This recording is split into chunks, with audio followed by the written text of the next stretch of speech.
Good morning, everyone. In Business Law 1, I'm going to put up a quick review of what I think are the salient points of Chapter 2. A brief chapter, but it's a nice foundational chapter, and it overlaps with some of you who might be in litigation or legal studies. You want to know about jurisdiction of the courts and the court structure, both in the federal and the state. And they do overlap sometime, giving what we call concurrent jurisdiction, where both courts might be able to hear the same matter. It starts off with jurisdiction of court. You should know the definition for the exam. And actually, the exam's kind of challenging on some of these jurisdictional questions, but you should know these basic frameworks. Jurisdiction is just like it sounds. It's the power of the court to adjudicate a matter, to hear a matter, to make a ruling on it. There are two different types of jurisdiction. There's subject matter. That means the court can hear the type of case. I'll go into that in a second. The second form of jurisdiction is called personal jurisdiction. Does that court have the power over the party to adjudicate against them? Usually an individual, but it could also be a corporation, which has individuality in terms of rights. We'll get into that when we get into business entities. So, for example, if I've never been to Oklahoma, I've never conducted any business there, I've never done any transaction there, but I did some transaction with somebody here in Massachusetts. They later moved to Oklahoma. They believe they've been somehow wrong contractually, a breach of contract, which is sort of the heart and soul of business law, would be contracts. Now they decide, because it's convenient, to sue out in an Oklahoma court. Let's assume that the court that they pick out in Oklahoma hears the type of case, that the Oklahoma court has the subject matter jurisdiction. But would they have the personal jurisdiction over me, someone who's never gone to Oklahoma, someone who's never visited there? I don't have any contacts with the state. In the nature of our dispute is in no way related to the forum of Oklahoma.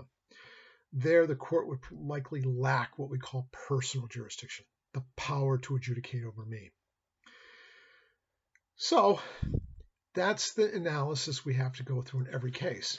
And then within every state, there are different courts that specialize in different areas. Some have very broad jurisdiction, which we call general jurisdiction. In Massachusetts, I just use Mass as an example. Might as well go through the state court system first. In Massachusetts, we have trial courts where matters are originally brought. The one with the closest that comes to general jurisdiction, and I hate the fact that the book defines general jurisdiction as a court that can hear every kind of case. No court can hear every kind of case because some courts are specialized to exclusively hear some sorts of cases that are exclusion to all others. But the one that comes closest to a court of general jurisdiction in Massachusetts would be the Superior Court. They hear a broad array of civil matters, a broad array of criminal matters, but they don't hear every kind of case. They can't do a divorce, for example. A divorce has to be done in the family court because they have subject matter jurisdiction. Now, some of you are listening to this video and say, oh my God, how am I supposed to know all this stuff? You're not.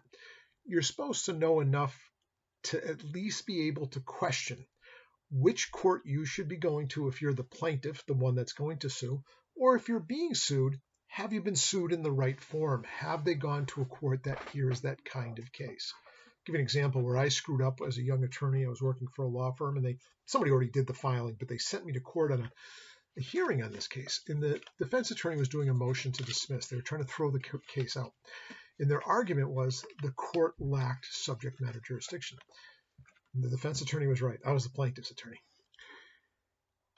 The person got injured working on a car in an automobile service center that they were working for. And the lift was negligently maintained. The lift broke, landed on this employee, and the employee got injured. So we sued. Problem is workers' comp cases that arise from physical injuries in the course and scope of employment, usually don't have jurisdiction in the district or superior court. They have jurisdiction in a special forum called the Industrial Accident Board, or the Workers' Compensation Board. I didn't know that, but the person who filed the suit didn't know that. They sent me to the wrong court. Luckily, the statute of limitations had run so it could refile into the right court.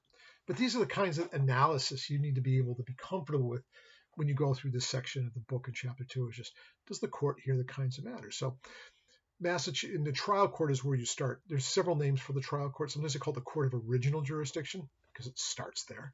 Sometimes we call it the court of record because that's where the record gets established and facts are determined. And it's often just simply called the trial court. We have several in Massachusetts. Superior Court, that's the one with the broadest array of jurisdiction here, the most different kinds of cases. The next one, very much related to the Superior Court, except they hear cases of less value or less significance in terms of ramifications, would be the District Court. Then we have the Juvenile Court, which intuitively you should know has the subject matter over people under the age of 18 that have allegedly committed a crime. They're called delinquencies. They're held in the juvenile court. So are things called, I don't know if they call them this anymore, they used to be called CHINS, Child Needed Services. And they also bring cases dealing with neglect and abuse of children. That would be the subject matter of the juvenile court. Then we have probate and family, which deals with, sounds nice, I work in family court. Family court's about usually dissolution of the family, which is divorce or custody battles, but also adoptions and guardianships. And the probate court deals with the distribution of the estate of a person who has died. Wills, or people who die without a will, we've got to figure out, make sure the property goes to the right heirs. And that's what the probate court does. They do many other things. I'm just giving you ballpark stuff, the basic parameters. The land court, which is a very obscure court in Massachusetts because the Superior Court can often hear the same types of disputes, but the land court is designed to settle title disputes and land use rights and obligations. And I believe it only sits in Boston, I believe, land court. I've never done anything in the land court. Done land-related things, but I've always done them in the Superior Court. So, and then probably the most despised court of all. I don't know why it's so difficult to be in there, but it is. And that is the housing court, which deals mostly with landlord-tenant disputes over their contractual obligations flowing back and forth between the others. Now, did I name all the courts in Massachusetts? No, there are several small and obscure ones. And I already mentioned the Industrial Accident Board, which is a type of court. But the one that you do want to know in business law, if you're going to be a business person, is the Small Claims Court. And the reason why is it's sort of a subset of the district court, but why it's so important is the rules there are very informal, and it's much more practical and easy to get through the process. You fill out a simple little form called an affidavit outlining why you think the other party owes you some money, a loan. They contractually are supposed to do something, they failed to do it, or they bumped into your car and you had a damaged bumper. But the jurisdictional level is up to $7,000. That can be pretty significant. And what's so beneficial of the Small Claims Court is it's a very modest filing fee. It costs about a fifth of what it costs to file in district court, maybe a tenth of what it costs to go into the Superior Court. But it's also fairly rapid. Upon filing, you'll be in court within 60 days to have a hearing. What do you lose? Well, you don't get a jury in the small claims, so that's a bit of a problem for some people. But more importantly, it's not always a judge or even an attorney that hears the complaint. It's called a clerk magistrate. Most of them are attorneys, but not all. And the rules of evidence are sort of suspended. It's sort of tell me, it's like you see on television. In fact, that's where a lot of those cases come from, those Judge Judy type cases. Judge Wapner's been dead for years, but those kinds of cases are often real cases that were filed in small claims courts around the country. And they have producers go out and go look them up. And if they're interesting and lawsuits over, crazy stuff, it entertains the community. So they take it out of the small claims court and put it in this sort of alternative form of resolution, as we call it ADR, alternative dispute resolution. And that's those TV shows that you see. But it can be beneficial, if I'm an oil company, for example, I'm delivering oil to people and someone didn't pay me, my oil company, a couple of bills. I don't want to go through the district court. It can take years to resolve a case. Same with Superior Court. If the Superior Court's usually over $25,000. You don't need to know that. Just set it off quick. So you get some idea of the valuation between the two. If I've got, an account that somebody owes me $2,000 or $3,000, it would behoove me to go through small claims because it's much less expensive. There's an expectation that the rules of evidence, again, won't apply, so you don't really have to be an attorney to go through the process. It's very simplistic and quick, and judgments are usually made within a couple of weeks, so you should know about that too. So that's subject matter. The one that gets a little bit tricky is, do we go to state court or we do to federal court? Federal court is much more narrow. In order to go to federal court, you have to have a federal question, federal dispute. What does that mean? It means your allegations have to be related to some federal constitutional principle, has to be related to some rights or duties under a federal statute, or has to be some claim or controversy under a federal regulation or administrative ruling. If it's not one of those things, you don't go to federal court. You go to state court. So federal court's much more narrow. So sometimes I'll have a criminal case and I'll hear the facts, but I won't know where the defendant's charged. And they say, and this happened to me once, goes, yeah, I got a case in Worcester District Court. I'm like, oh, tell me what happened. He goes, what's the charge? Well, I don't really know the technical name of the charge.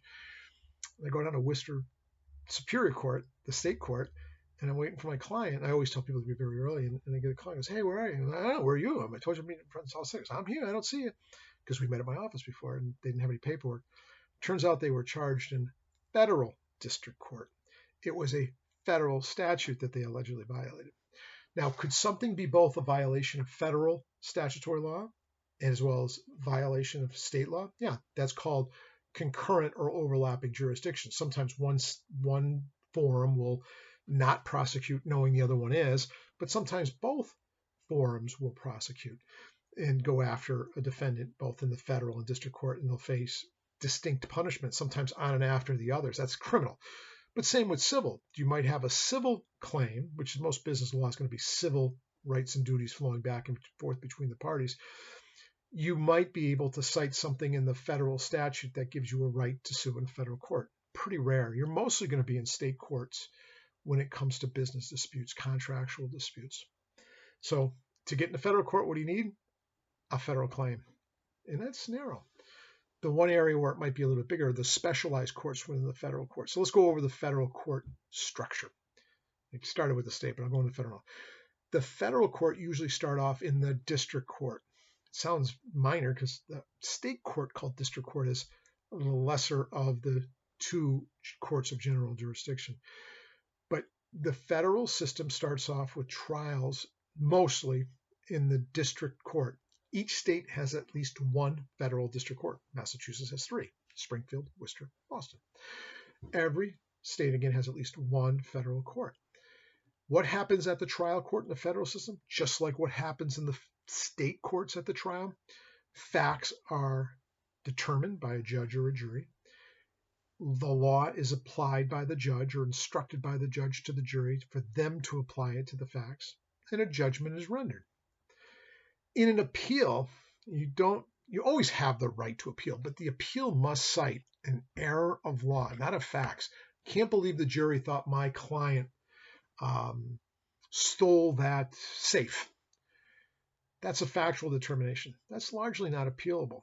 What would be appealable is, I can't believe they allowed that person to testify as to what they heard in a neighboring building, that it sounded like the sliding of a safe along a floor. That's too speculative and it shouldn't have been allowed in evidence. Now that's an argument that there's been an error of law. So trial courts, what do trial courts do? They determine fact and apply law as the judge instructs. What do appeals courts do? They review what the trial court did to ensure what? That the law was interpreted and applied appropriately. Only errors of law go to the appellate court. So in Massachusetts, we have those 7 trial courts that I went over. If someone loses, do they have the right to appeal? Sure they do. But they have to cite not that the jury got the factual determination wrong. They have to cite that somehow legal standards were not applied appropriately. There was some unfairness on the procedure or in the evidentiary rulings that went along. That's why every case doesn't get appealed. In fact, a mere fraction of cases, the losing party appeals only rarely, because it's hard to find alleged errors of law, because we usually appoint good judges to the bench, and that's why they are gatekeepers to make sure that the trials are done fairly, and we tend to live with the verdicts of the trial courts. But if it were a Massachusetts state case, you initially would appeal to what's called the Court of Appeals in Massachusetts. It's called an Intermediate Court of Appeals. If one party loses, well, one party's definitely going to lose, but a party that loses at the appellate court level can try to seek review by the state's highest court. In Massachusetts, we call it the Supreme Judicial Court, or the SJC. On the federal level, after a trial in the trial court, which is usually the district court, there are some specialized courts like the bankruptcy court, the Court of International Trade, the tax court. Those are specialized trial courts in the federal system. But you're aggrieved of it, you don't like what happened, you think there's an error of law, you appeal to the Circuit Court of Appeals. And just like the term kind of implies, circuit means it's regional. In Massachusetts, we're in the First Circuit. I don't know all the states that are with us, unfortunately, I should. But because I practice in the First Circuit and I'm from Massachusetts and that's where my license is, I tend to only deal with Massachusetts cases. The Massachusetts, or the First Circuit Court of Appeals, actually sits in Boston, Massachusetts. Not every state has a Circuit Court of Appeals sitting in their state, but they are part of a regional circuit court. I believe there's 12 circuits in the United States system. Now, what happens if you're in the federal court, you go to the Circuit Court of Appeals and you lose? Can you get your case to the Supreme Court? Not necessarily. I was going to say necessarily. This is a joke I said to my kids. Not necessarily. Now I can't even say it the right way. Not necessarily. To get to the Supreme Court, you have to do what's known as, and this is a test question, hint, hint, you do what's called a petition for certiorari. Don't ask me how to spell. It's in your book. I'm a terrible speller. I know it starts with C-E-R-T. The petition for certiorari is a request to the Supreme Court saying, I've got an important federal question that needs to be resolved in legal standard, and it will benefit the nation as a whole to have this dispute settled. Thousands of cases get appealed each year to the Supreme Court of the United States, and only a handful get heard, probably less than 100. They usually take cases of great national significance where the different circuits are at odds with one another, and they want clarity, so we create a national standard. But the Supreme Court does not have to take it. Only a handful of cases do the Supreme Court mandatorily have to hear a case. Very, very rare. Generally, it's called the Rule of Four. And I don't think this is in your book, but you should know it. We have 9 members of the Supreme Court. It's not in any constitutional principle. It's just custom. Those 9 members of the Supreme Court, 4 have to say we want to hear the case. It's called the Rule of Four. So once you get 4 members of the Supreme Court to say we should hear this matter, then the matter is brought up, and that's called a grant or a writ of certiorari, and then you bring the matter up. Just because you've gotten the Supreme Court to decide to hear your case has no bearing on whether or not you're going to win or lose. You could lose 9-0. They just wanted, 4 of them just thought it was important enough for them to hear. That doesn't mean they're in any way, shape, or form in agreement with you. And that's why the Supreme Court is so important, because there's no higher court on federal law than the Supreme Court. And in Massachusetts, on state law, there's no higher court than the Supreme Judicial Court. And right now, this semester, everything's being taught online. But I used to every year go up to the John Adams Courthouse in Boston. That's where our Supreme Judicial Court of Massachusetts sits. And we go up and watch oral arguments. And again, because it's a court of appeal, the Supreme Court does not have jurors sitting there. There's no testimony given.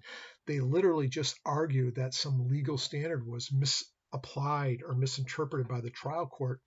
And they just review the transcript, and attorneys make arguments up there. It's a fascinating process. And that's when it really sets in on that field trip. So it's like, hey, where are the jurors going to sit? And, where are the people giving testimony? So there's no jurors. The facts are already resolved. They just look at the transcript to determine whether or not something inappropriate happened in the conduct of the trial.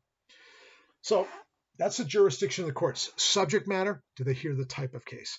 So if I'm doing a landlord-tenant, I might be able to take it to obviously the housing court, but I also might still be able to take it to the district court, maybe even the superior court, because they have concurrent jurisdiction. They hear both kinds of cases. Some courts have exclusive jurisdiction. I can only do a divorce in the probate and family court in Mass. Can't take it to the district court, can't take it to the superior, the housing court, or any other court, even if they want to hear it, even if the parties agree. You can't waive subject matter.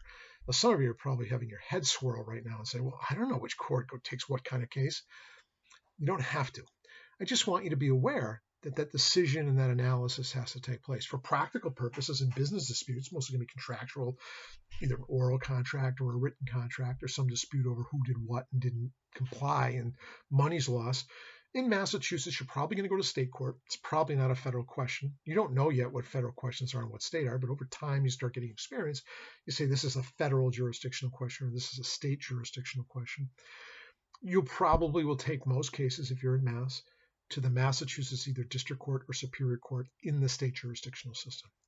Now, related to jurisdiction, some people treat it as a jurisdictional part of the analysis, is something called venue. Venue is the neighborhood for the court is. So, for example, if I've got a good civil dispute with you, a contract claim, you were supposed to do something on my house for $25,000. You not only didn't do it, but you screwed up my house even more. I'm suing you for $50,000. I sue you in the superior court. Sounds like it has subject matter jurisdiction. They hear those kinds of disputes, contractual claims, right? But which superior court? Each county, how many counties do we have? 15, 13? I should know this. Into politics, I don't even know how many counties we have. But of those counties, each county has a superior court. Do I sue you in Hamden? Do I sue you in Berkshire? Do I sue you in Worcester? Do I sue you in Middlesex? Do I sue you Dukes County? Dukes County, that's a bonus question. That's where the Cape Cod at Martha's Vineyard is. I always dreamed about living on Martha's Vineyard. My dog is actually named Martha because I love the vineyard so much. I'm so broke that I only can do day trips and rarely at that. But anyways, the point is I want to sue in Superior Court. Can I? Yes. But then we get to the venue question. Which Superior Court would be appropriate? Just like District Court. What if I had a smaller claim? I think you owe my client $10,000. I want to sue you. My client lives out in Springfield, so I want to sue you in Springfield District Court. You live out in Gardner, so you think you should have the lawsuit resolved in Gardner District Court's appropriate venue. And so the court will do an analysis. The analysis usually is dependent upon either the closest nexus to where the defendant is domiciled. If the defendant's in Gardner, it'd be a better choice for venue to pick the Gardner District Court.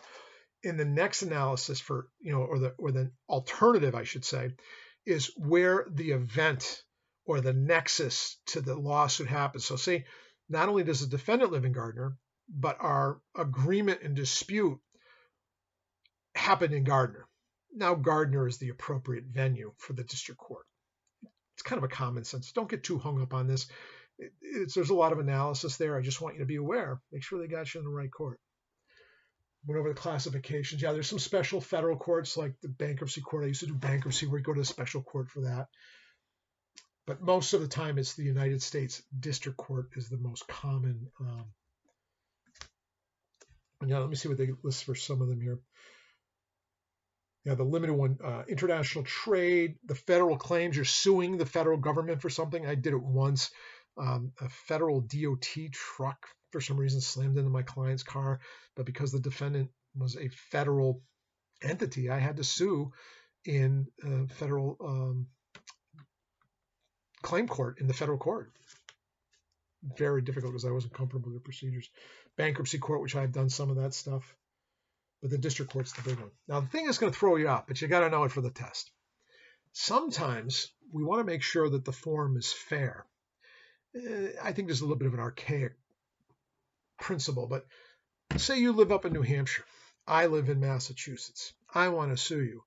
And say the event happened in Massachusetts, and I'm from Massachusetts. So it sounds to me like we have subject matter jurisdiction for an auto accident in the Worcester Superior Court.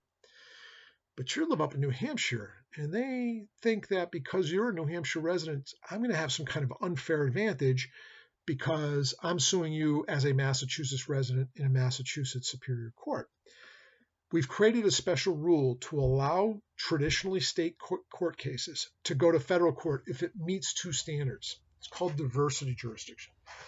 One is the plaintiff and defendant are domiciled in two different states. Well, we got that. I live in Massachusetts. You live in New Hampshire. Two different states. That's easy. The second part is we don't want little trivial matters going to federal court. Remember the old saying, don't make a federal case out of it? Well, there's some truth to that old saying because federal cases tend to be more serious. And so the statute says that not only do the parties have to be domiciled in two different states, they also have to have a claim that on its face, meaning at first blush, is more than $75,000 in value. So, I got in an accident and I lost my left leg because I argue your negligence in driving caused it. I think there's clear prima facie on its face argument that the claim is worth more than $75,000, so I should be able to take it to federal court. So now it's in federal court because of diversity jurisdiction. But believe it or not, they're going to apply Massachusetts state tort law in the federal court to that question. And I know I lost you on that. Don't worry about it. I just want you to know there's ways to sometimes get into federal court, even though there's no federal question, and it's called diversity jurisdiction. And again, what do we want to know about appeals courts? What do they decide? Questions of law, alleged errors of law, not factual disputes. British certiorari, state courts talked about those. Appellate courts talked about juvenile court. Court officers, I don't know why they did this in the book, talking about the different players in the court. You should know who your district attorney is for every given county in Massachusetts. And then we have a statewide attorney general that hears significant cases that seem to have an impact beyond counties, if you will. lawyers, and some of you are I don't want to say pre-law, but yeah, some of you are treating it as a pre-law track. Some of you are paralegal majors. You might have some interest in what it means to become a lawyer. I don't want to bore you to death. I'm at 25 minutes already. But to become a lawyer, you usually have to get a bachelor's degree. It doesn't have to be in pre-law. I think there's some advantage if you do pre-law, but not necessarily. You get a bachelor's degree, then you go to law school. It's usually 3 years of law school. Then you earn your Juris Doctorate, and then you sit for the bar exam. The bar exam is a total of 16 hours, 8 hours one day, 4 hours, you have an hour break, take another 4 hours. And the second day is another 8 hours, 4 hours, hour break, 4 hours again. And then you pass the bar for that state, and then you become a licensed attorney. A lot of work, but maybe well worth it. Anybody can do it. And I'm not kidding about that. I know I put up a little introductory video telling you that I'm a product of the community college myself. I'm no sharpest knife in the drawer by any means. And if I can do it, you can do it as well too if you're interested about it. How do judges get up, on the bench? And the federal system is similar to the state of Massachusetts system. On the federal system, the president picks a person to sit in one of the federal courts, and then the United States Senate either approves or disapproves. It's similar in the sense that in Massachusetts, for state courts, the governor selects somebody, and then they go in front of not the state legislature. This is what's unique about Massachusetts. We have a special body called the Governor's Council. That elected body, it's a special branch that either denies or assents to now Governor Baker, but who knows who the governor is going to be in the future, his or her choice for judgeships. Now the procedure in the court of record. The court of record is where the case starts, the court of original jurisdiction, where we're going to have our trial. First, you file a civil action. It's very straightforward, very similar in criminal cases too. The defendant's usually arrested, but they could just be summoned into court for what's called a show cause hearing. Either way, there has to be a fair process of notice. We have a constitutional concept called fundamental due process, and in that fundamental due process, defendants need to be notified. So in the civil realm, the plaintiff, the party that wants to bring the lawsuit, will file a simple plain statement of the who, what, and where of why the other party owes them money or obligation in some way.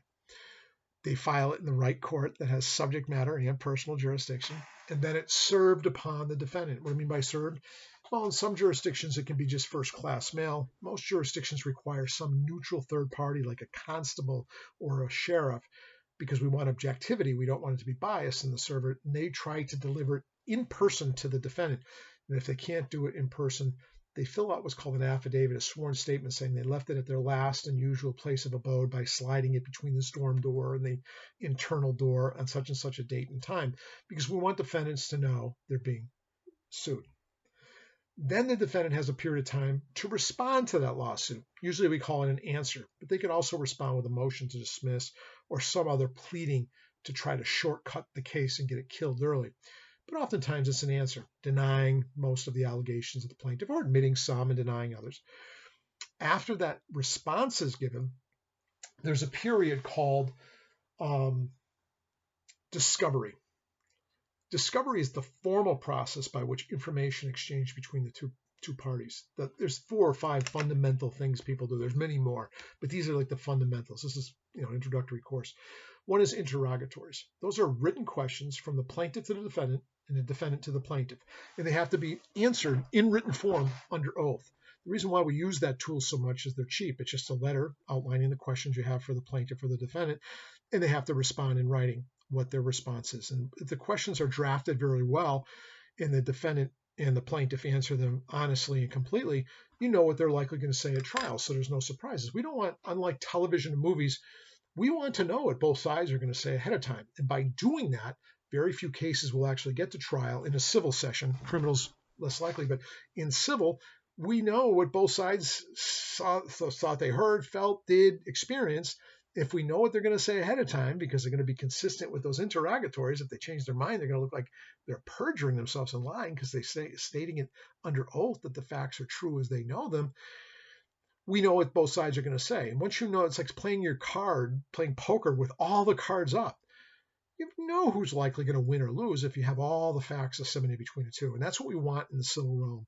Not only in the federal system, but in Massachusetts, I think in almost every jurisdiction in the country, we want both parties to have access to all this information ahead of time. Interrogatories, knowing what the other party is going to say to important questions ahead of time, helps settlement. I know what they're going to say, and they know what we're going to say. And then we can evaluate it as good common sense people do and say we have a weakness or a strength. The next one is depositions. Depositions aren't done as often as interrogatories. Interrogatories are cheap. Cost of a stamp and a letter. You send it out to the other side and they respond in a letter.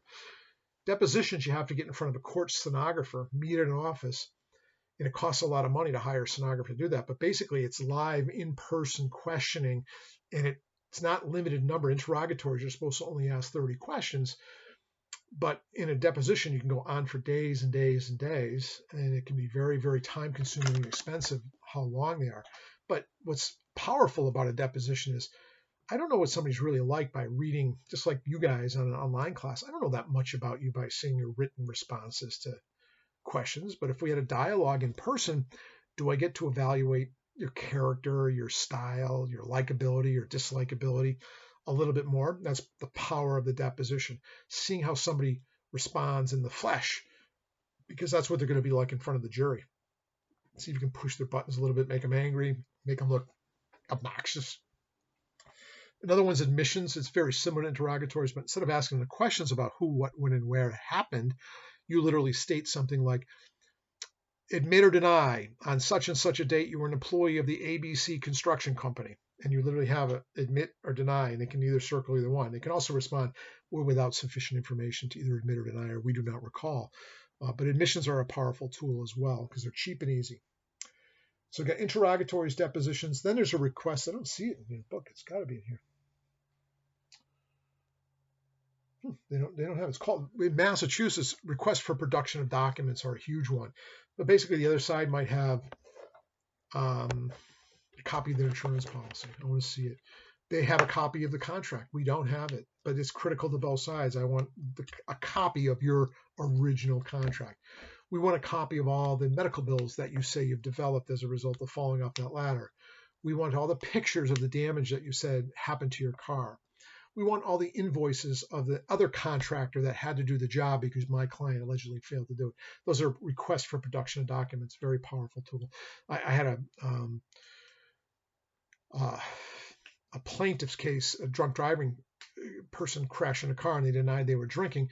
We managed to get their credit card receipts for how much alcohol they purchased at the bar, that they got in an accident and they bought a lot of liquor. Of course, they argued that it was their friends drinking a lot of it, but it still would look bad to the jury to produce, a credit card bill of, $150 worth of booze in a 4-hour period. Maybe they were swigging down too much booze. Medical examinations, only if that's in play, meaning that the plaintiff says they hurt their back really bad and they're suing over that hurt back. We should be allowed to have a medical exam by what's called as MRE, IMR, independent medical exam, IME. Have an independent medical exam performed because their medical conditions in contention. Common sense. Access to real and personal property. I want to go in there and look at that lathe. I want to go in there and look at the building that you say was constructed inappropriately. And then if we can't resolve the case, and usually this helps resolve the case. Once we see everybody's evidence ahead of time, they see ours, we see theirs. Cooler, the case isn't $1 million case we thought it was, but it's still got value. And the other thing is, hey, this isn't a complete victory for us. We're going to probably lose something. Let's talk about settlement. So the discovery process really does help do that in the civil realms. Then the trial procedure. Now we can't resolve the case. We got to go to trial. What happens? There's two different kinds of trials you can have. One's in front of a jury. One's in front of just a judge. Every trial has a judge involved, but some trials are called jury trials. If it's a jury trial, the jury's sole role is to be a fact determiner. They're to believe what to believe, to how much of it to believe, or what to be disregarded factually. They do not determine what legal standard applies. The judge does and instructs the jury what the law is. And once the jury makes an understanding or a conclusion as to what's to be believed factually, they apply that legal standard the judge has instructed the jury of to those facts and render a verdict. Juries in Massachusetts, at least, are picked from the census from the ages of 18 to 70 from within the county they're sitting. And there's no preclusion other than somebody who's currently in prison. But other than that, there's no preclusion. You can be a dentist, a lawyer, a doctor, unemployed. You can have convictions on your record. You can sit as a juror. If we're going to have a jury trial, the jury comes in if it's like Worcester County, they come in from the 56 towns and communities that make up Worcester County. Again, from the census, maybe 50 or 60 be brought in a courtroom. And if it's a 6-person jury trial, that's district court. Superior court is a 12-person jury trial. We usually sit a couple extra people as alternates in case during the course of the trial someone gets sick or disappears. It does happen, or there's a conflict where they won't be able to come back on a second day. We try to get trials done in one day if possible, but sometimes a trial can take weeks. And we want alternates prepared to be there. We don't tell them they're alternates. We'll sit 15 people, for example, in a superior court jury trial, and we won't know who the alternates are until the whole thing is concluded and they have to go off the deliberation. Then we'll select the alternates. We do something called Voideer. Is that in your book? Should be. It's one of the few French terms in law. I don't know why I know that. But Voideer is the process by which we pick the jury. What we're trying to get is not a jury of your peers. That's folklore. It's an unbiased jury, an objective jury, a jury that has no stake in the game, no preconceived judgment about the case. And that voir dire process is the examination of the jurors to make sure they have no bias. So, like if I do an OUI trial operating under the influence of intoxicating liquor, I don't necessarily want somebody on the jury who's suffered a loss or an injury from a drunk driver. And maybe the prosecutor doesn't want someone who's had a conviction for OUI themselves, or vice versa. Maybe I don't want it because I didn't get away with it. Why would they get away? You see, we're trying to look for people who don't really have a stake in the game or any kind of preconceived ideas about where justice should rest before hearing the evidence. And we do that kind of examination. One I did not that long ago, I remember asking the juror, I said, would it be fair to say you're more likely to believe the testimony of a police officer because of the important work they do within our community, as opposed to somebody who's charged with a crime? You're less likely to believe them between the two different forms of testimony. I couldn't believe it. Like a third of the jury pool raised their hand. Guess what happened to those third? They're out the door because they're not objective. They're more likely to believe the cop than they are the defendant. So they're biased. They didn't realize it until they raised their hand. At least they were being honest, right? So, but anyways, that's the process we go through. We make sure they're not, been a victim of a contractual situation like that. Or if I'm suing Walmart, they don't have stock in Walmart. Think common sense. So after the jury selected, then if it's a jury trial, the plaintiff goes first. They do an opening statement if they want. Opening statement is just kind of a preview of what they think the evidence is going to be and what they're going to be able to prove. I'm always very careful on that. I even tell the jury that, hey, here's my opening statement. I'm going to promise you that I'm going to be able to deliver proof of these evidentiary things I'm going to claim. And if I don't live up to it, you should rule against me.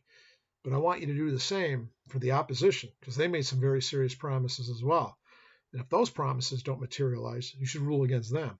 So I've never promised too much in these opening statements, but it's an important tool because sometimes if you're convincing when you telegraph about what you expect to be able to prove, it can start to sway the jury's mindset. But it is not evidence, just this, almost like an argument of what the evidence will be. And then the plaintiff, if it's a civil case, calls the first witness. The defendant gets to cross-examine and try to make them look like they're not quite as clear about what they knew, heard, or experienced. My cousin Vinny's a perfect example, cross-examination. And then after the plaintiff goes through all their witnesses, the defense, if they wish, they don't have to because the plaintiff has to prove the case. The defendant doesn't have to prove anything. But the defendant often puts on a case and puts witnesses on it on behalf, and then the plaintiff gets to, through their attorney, if they have an attorney, gets to cross-examine. It's a classic process. And then once all the evidence is concluded, the case is given to the jury, and they go off privately and deliberate, determine whether or not the plaintiff is successful by finding the defendant responsible or liable. That's civil. It does not have to be unanimous in a civil session. It just has to be a mere majority. People are surprised by it. Most people think it has to be unanimous. It does not. In criminal law, it's a little different. In criminal law, the Commonwealth goes first with their opening statement. They put their evidence on. The defendant has a power to cross-examine and challenge that evidence, and then the defense has the power to put on a case. But then once the case is given to the jury to decide, the jury must be unanimous in their decision. Another major distinction, which I talked about from Chapter 1, is in a criminal case, the jury has to be convinced beyond a reasonable doubt to a moral certainty that all the elements as alleged by the government have been proven. In a civil case, the jury only has to be convinced by a preponderance of the evidence, which means it's more probable than not that the facts as alleged are true based upon the plaintiff's case. It's a much lower standard, and it doesn't have to be unanimous. Now, that's a jury trial. What other kind of trial do we have? We have a bench trial. Bench trial is just in front of a judge. No different otherwise in terms of content. The judge now is not only determining what law should apply to the case and how it should apply, but they're to determine what facts to believe or not believe and which to put into the context of the case is accurate. And people say, well, why pick a jury trial over a judge trial? And for example, I have a judge trial coming up very soon. If it's a technical legal argument, and I think there's some emotional context to it, meaning emotional that won't help me, I want to have a judge because I want to have the judge to have the courage to apply the law objectively. If it's a case that's more about factual, believing one party not, I think I have a very compelling case factually, I'd like to have a jury. So it's really a judgment call whether you want a jury trial or a judge trial. Just remember, in a criminal case, it's the defendant's right to have either a bench trial, just in front of a judge, or a jury trial. And only they can waive it. In a civil case, if there's a right to a jury trial, it's both the plaintiff and defendant's right for the jury trial. So you have to both to agree to go bench, and it's an introductory course, but it's sometimes very hard to get both sides to agree to waive the jury trial in a civil case because the jury has an advantage from one side or the other almost all the time. And that's the process. And afterwards, the jury comes back, gives their verdict. That's usually when my heart's up on my throat, even though it's not my case. I'm just a lawyer. I'm getting paid no matter, well, not always no matter what, but most of the time it's not contingent upon the outcome of the case. It's still very, very emotional. It's just really electricity's in the air when they come back and deliver a verdict. Now we lose. We have a right to appeal, right? Not always. In order to appeal, we have to think there was some error in law, some evidence was allowed in, or some evidence was not allowed in that we wanted to come in. That's the kind of grounds that you'd have to appeal a case. You can't appeal the case because you simply don't like the jury believed one side factually over the other. That's set in stone. That's why not every single case is appealed. It's sometimes very hard to allege errors of law. And so if you do appeal, you have to cite an error of law, pretty narrow. That's why the bulk of cases don't get appealed. I think that kind of summarizes chapter 2 pretty well. Way too long. But hey, take it for what it's worth. I put up some other videos as well from YouTube, I believe. Court officers, trial procedure, appeals, procedure and small claims I talked about. Again, don't be afraid to ask any questions or raise any concerns. I'll try to tighten these future chapters up to be a little shorter. I apologize. And if you have, again, I'm serious. Any questions, concerns, even if you say, Quorum, videos are way too long, cut them in half. Tell me that if that's what your thought is. Or, hey, I kind of like what I heard. Keep it going. Be well.